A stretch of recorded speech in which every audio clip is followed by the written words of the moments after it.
It's a big pine, huh? What a dandy. Huge. That's one of the big trees on the new property I bought. Yeah.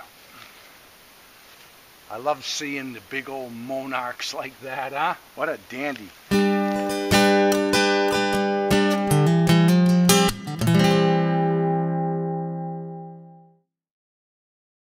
A few weeks ago, I showed the griddle that I had seasoned half of it.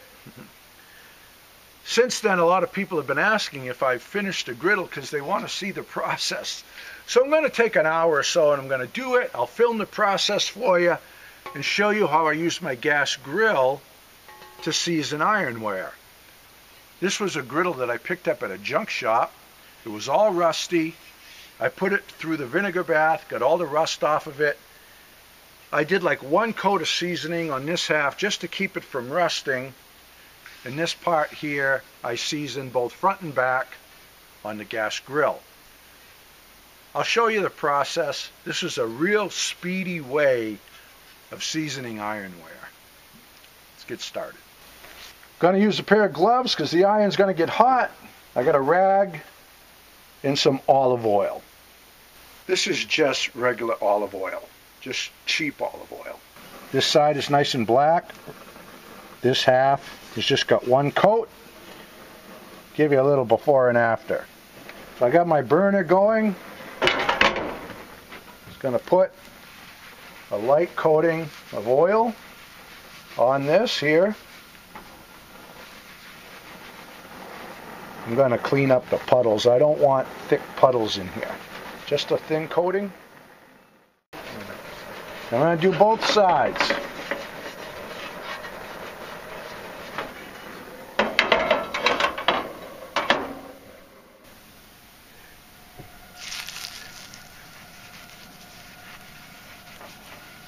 Works out really good doing this outside. I can work with the nice hot ironware and not have that smoke indoors. Put multiple coats on in a short amount of time. Fantastic. Probably take me about an hour or so. This griddle will be in great shape. This side will catch up with the other side. I keep moving the griddle back and forth instead of just doing it just like this and have the burner in one spot. As you can see, these spots here aren't turning black as fast as this is. So I want the heat right over that. I'm going to kind of concentrate on that one spot right now. A little oil in there. I can't overemphasize how important it is to eliminate all puddles. Any heavy section of oil, clean it up. You don't want that drying on the pan. That's like the most important part. I can't stand getting iron pan out of a cabinet and have sticky spots on it. You don't want that. You have heavy oil on the pan that dries on the pan, eventually it turns rancid. Especially if you use a vegetable-based oil. Forget it. Now my rag, it's just an oily rag, but you see, it deposits a very, very light sheen of oil. That's what we want. When I'm seasoning the iron, you will never see me pouring on the oil. I always deposit it with the rag, just like that. It's much better, much quicker than putting on a coat of oil and throwing it in the oven and leaving it there for an hour, because that way you have one coat of seasoning. In here I'll probably have 15 or more. And we're going to be cooking with this afterwards. We'll take a look at the griddle here. It's nice shiny black. Pretty much caught up with the first side. That took about an hour and a half. I just kept repeating the process that I showed you. Griddle come out nice, nice and black. Even the back side, the bottom there, nice and even. The top has got a few spots that are still a little bit light, but they'll blacken up over time. Come out pretty decent. Now that we've got a non-stick griddle, Now all we need is some bacon.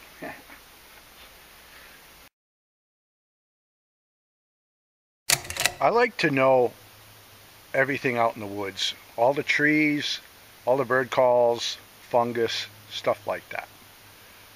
There's got a lot to learn about the fungus though. There's too many of them, too many lookalikes. But anyway, I stumbled across this one this morning. I want to show you. Look at this thing. This thing is, it's called dog stinkhorn or devil's dipstick. It looks more like a dog's dipstick, but I won't elaborate further because this is a Sunday show. I'm going to answer two questions that come in all the time in regards to hunting. People ask me if I use a harness when I'm up in a tree stand. Well, I'll tell you, I will never climb into a tree stand without one. Ladder stand, sometimes if I'm working on it, I'll climb up in and out of it without a harness. That's quite a bit different than a chain on tree stand. I won't even step on the platform without a harness. Back in '08, I fell from some scaffolding working on my barn. I didn't fall far. I landed on the corner of a table saw right here. I busted these ribs. It just went pop, pop, pop like that. I blew my lung out, bruised my kidney. 4 days in the ICU. I was almost dead. Okay? That was bad. I can't imagine falling from a tree stand and being in that condition in the woods. I'd never survive. Back in, I think it was 1999, I broke my ankle out in the woods. Just carrying tree stands, I got tripped up, I fell, and I snapped my ankle, and I crawled out on my hands and knees. After that, I bought a full body harness. Prior to that, I used to use just a belt harness. Forget that. You're going to be in worse shape if you fall out of a tree with one of those on. I'll put a link down below to some recommended harnesses. These things are fantastic. Another question people ask me about scent control when I'm out hunting. Do I use any of the scent control products like the scent lock clothing, masking scents, the sprays, stuff like that? I don't use any of it. I'm not saying it's no good. I just can't see spending the money on that kind of stuff. All I do is wash my clothing with baking soda. That's it. Okay? No scented soaps, no dryer sheets, nothing like that. What I'm going to do today is something I used to forget to do. I'd go through great pains trying to get my clothing nice and clean, scent-free, keep it in a tote so it wasn't picking up smells from the house and stuff like that. But I would forget to do my harness. And the harness I use in the early season when I'm putting up stands, doing all that pole saw work, sweating like crazy, and I forget to do my harness. So I'm going to wash my harness right now with some baking soda, and that's all I'm going to do. This is just regular Arm & Hammer baking soda. There's been a few times when I've been in my stand, I know my clothing is clean, I'm not sweating, and the deer wind me. So I had to think, what is it? Is it my shoes? What is it? And then it was my cousin who brought it up. He goes, what about our harnesses? Because he wears the same harness I do. And I think that was the problem. Just taking this little extra precaution. It'll be well worth it. I wonder how much of my stinky sweat I just washed out of that thing.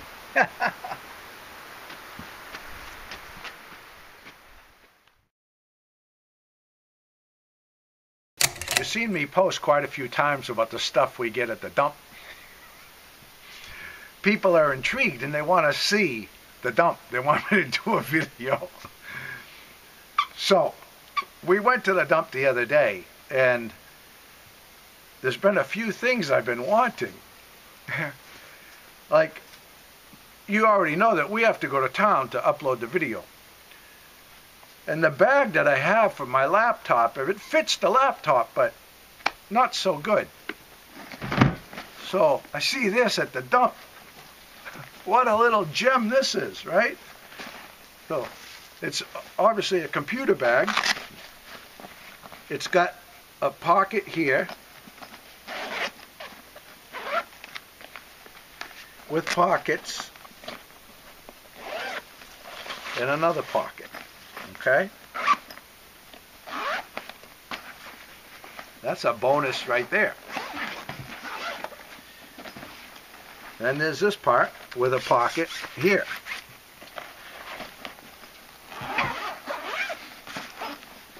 On the other side, there's a pocket.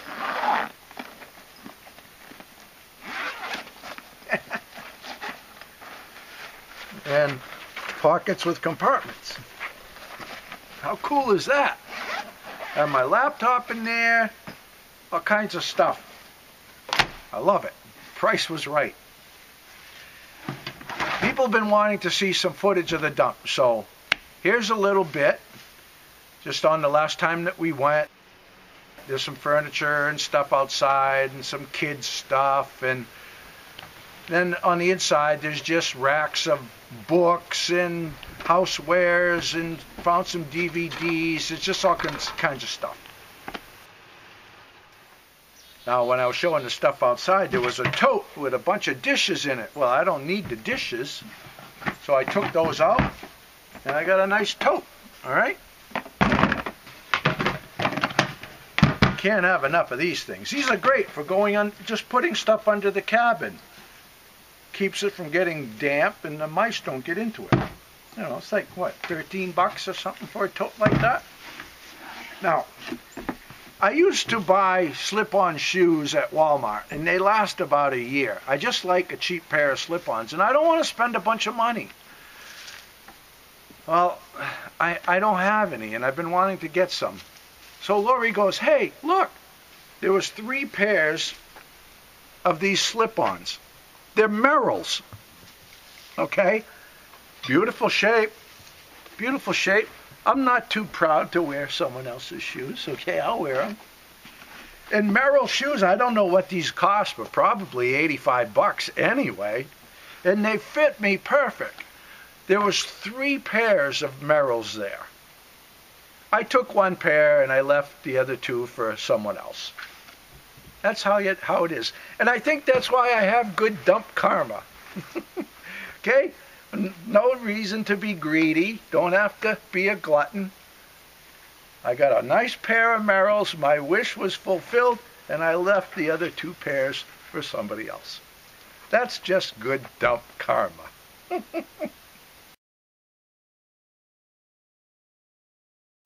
Alrighty, time for questions of the week. But before I get started, I just want to thank everyone for all your kind words and prayers regarding my upcoming surgery. We do have a surgery date. It's December 13th. That's as it sits right now. And I just wanted to say your prayers and well wishes and kind words are very much appreciated. So thanks again. So let's get to it. I'll answer a few questions and call it a day.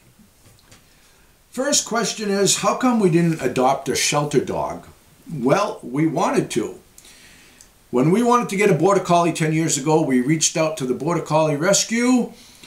We would have paid the same price for a shelter dog from them, a rescued Border Collie, as we would for a puppy. And at the time we had 293 acres of land. I was home all day. Dog gets a lot of activity, a lot of attention, and they're never left to roam unattended. But regardless of how we explained our living situation and the type of life that we could offer the dog, we got refused because they have a policy, no fenced-in yard, no Border Collie for you. And they don't bend. I would have had a better chance of getting a Border Collie if I lived deep in the city, had a little tiny 8-foot by 8-foot yard, fenced in. I worked all day. The dog would be in a crate all day, in a crate all night, get very little activity. But because I have a fenced-in yard, they would have given me a Border Collie. So, we reached out to them again when we were thinking of getting a puppy, and again, we would have given them the same price we pay for a puppy, and no fenced-in yard, no border collie. All right, you all know the type of life Frankie has. The closest pavement to where we live is 1.6 miles. And if you head off in that direction, it's almost 4 miles before you hit a road. The dogs are never left unattended to roam on their own. No border collie. So we bought a puppy. All right. Do you get your propane delivered to the cabin, or do you bring it somewhere to be filled? We tried to get an account with a propane company last year. They came up and they said, no, we're not going to deliver propane up on the mountain. So I went down to Tractor Supply. I bought some tanks, and it's not really too inconvenient to fill them. We go to Tractor Supply all the time anyway. So I just put them in the truck, take them to town, fill them up, and that works for us. But we still want to get a propane backup heater here in the cabin.